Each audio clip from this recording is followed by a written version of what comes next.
I remember మా ఇంట్లో కూడా, మా ఫ్యామిలీలో కూడా just about 6 months back 7 months back ఇదే జరిగింది.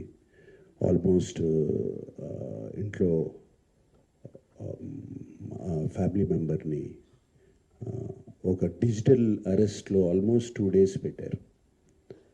ఇదే సేమ్ ఒక ఆర్గనైజేషన్ ఇస్ డన్ సో, వాళ్ళు ట్రాక్ చేస్తారు, వీక్నెస్ చూసుకుంటారు, ఎలా పట్టుకోవాలి, వీళ్ళని ఎలా చేయాలి అని చేసి, and they have all the details, credit card account details, everything.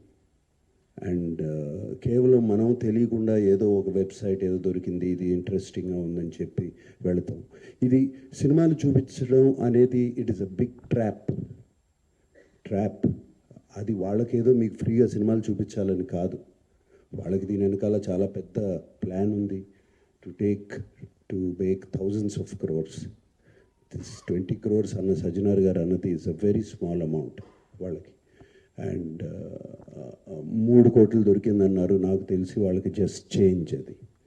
So and నేను ఇంట్లో అప్పుడు మా family member had to approach the police. నాకు ఇలా జరుగుతుంది అంటే ఇమీడియట్గా when police came online వచ్చినగానే వాళ్ళు 1 సెకండ్లో మాయమైపోయారు. వాళ్ళని ట్రేస్ చేయడం కూడా కుదరలేదు తర్వాత, అంత పకడ్బందీగా ఉన్నారు. సో